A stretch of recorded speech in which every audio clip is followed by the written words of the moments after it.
Salut les fans de bastons légendaires et de mystères hollywoodiens. Imaginez un orage qui gronde, deux icônes face à face. D'un côté, Bruce Lee, le dragon en personne, symbole de vitesse, de précision et d'une philosophie martiale fluide comme l'eau elle-même. De l'autre, Arnold Schwarzenegger, l'icône du bodybuilding, une montagne de muscles bruts, l'incarnation d'une force surhumaine dans la vraie vie. La question est simple, mais explosive. Que se passerait-il si Bruce Lee et Arnold montaient sur le ring dans le monde réel? Un clash de légendes, deux mondes de combat totalement opposés. Prêt pour ce face-à-face qui pourrait changer l'histoire des arts martiaux? Avant de plonger dans cette saga absolument renversante, prenez une seconde pour vous abonner et activer la cloche de notification. Croyez-moi, vous ne voulez pas rater ce qui va suivre, votre soutien nous permet de fouiller dans les archives poussiéreuses, de démêler les rumeurs des vérités et de raconter des histoires avec une passion qui vous tiendra en haleine jusqu'à la dernière seconde. Commençons par Bruce Lee. À 1m71 et 64 kg, bien plus petit qu'Arnold, Bruce avait quelque chose que les balances ne pouvaient mesurer, la vitesse pure. Il pouvait enchaîner 6 coups de pied en une seconde. Son fameux punch d'1 pouce repoussait un homme adulte de plusieurs mètres. Pas de muscles gonflés pour l'esbrouf, mais une machine affûtée pour l'action pure. Et Arnold? À 1m88 et 107 kg à son pic des années 70, avec des muscles inégalés. Né le 30 juillet 1947 en Autriche, il n'était pas juste un acteur de film d'action. C'était un bodybuilder autrichien-américain pur jus. Dès 15 ans, il soulève des haltères et rafle le titre de Monsieur Univers à 20 ans. Ajoutez cette Monsieur Olympia à son palmarès. Son corps? Le fruit d'un entraînement extrême et d'une discipline de fer. Son endurance est folle, et sa force physique pouvait écraser n'importe qui dans un test de puissance brute. Arnold Schwarzenegger, un et unique. Mais voilà le gros dilemme. Toute cette masse musculaire tiendrait-elle dans un vrai combat? En termes de technique, Bruce Lee est clair supérieur.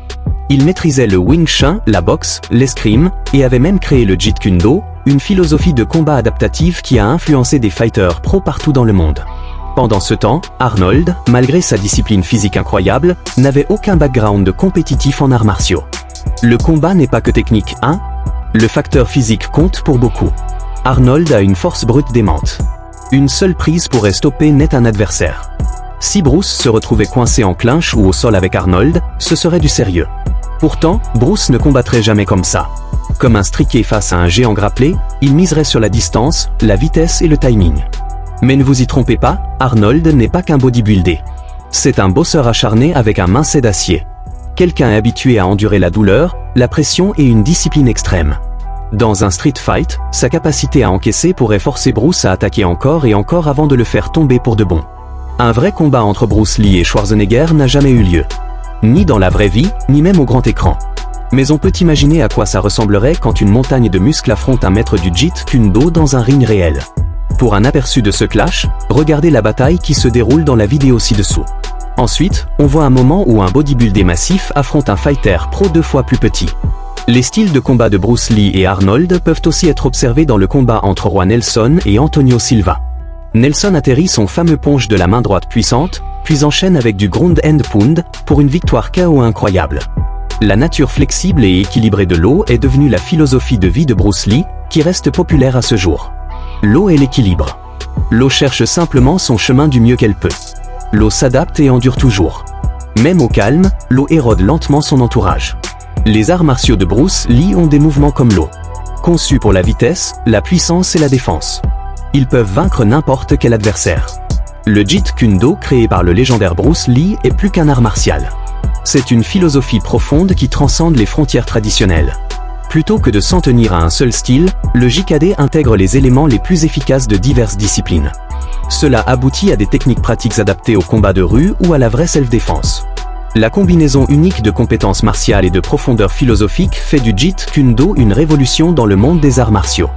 Bruce Lee a créé le Jeet Kune Do comme un legs durable qui continue d'inspirer et de motiver les pratiquants d'arts martiaux du monde entier à devenir les meilleurs, pas seulement en capacité physique, mais aussi en croissance personnelle et en conscience de soi.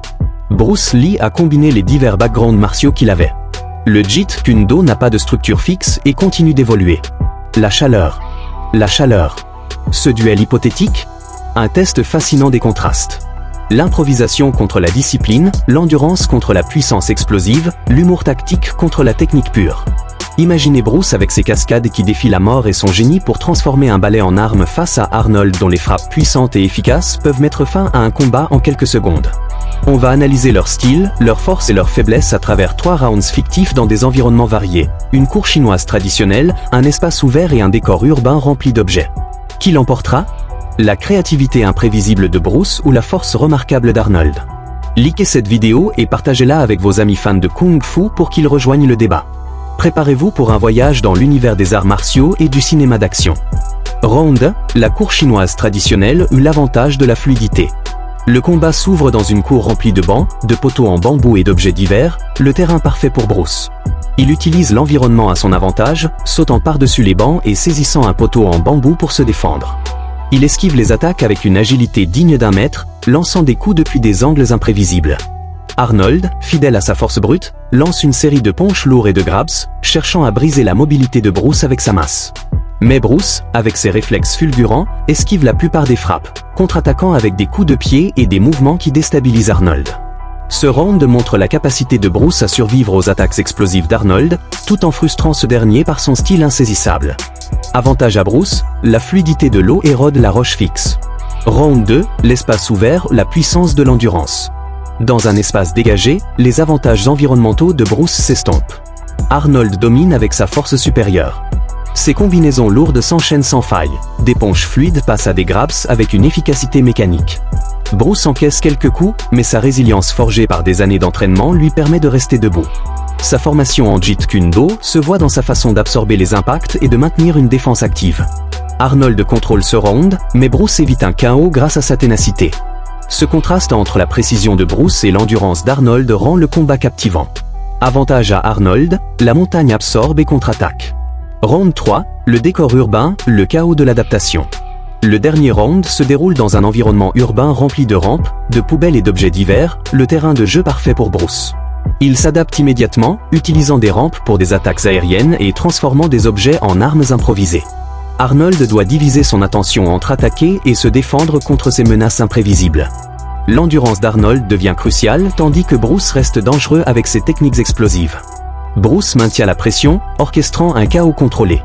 Ce round devient un jeu d'échecs, Arnold cherchant une ouverture pour un coup décisif, Bruce l'empêchant avec son style imprévisible. Avantage à Bruce, l'eau trouve toujours son chemin. Dans un monde réel, ce duel hypothétique dépendrait du terrain et de la circonstance. En stand-up pur, la vitesse et la précision de Bruce pourraient l'emporter. Au sol ou en clinch, la force brute et l'endurance d'Arnold feraient la différence.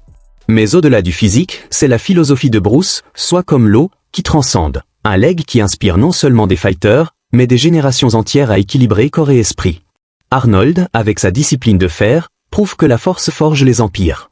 Ce clash reste un mythe, mais quel spectacle ce serait? Qui gagne pour vous? Dites-le en commentaire, likez si ça vous a hypé, abonnez-vous pour plus de duels légendaires, et activez la cloche pour ne rien rater. À la prochaine, les dragons.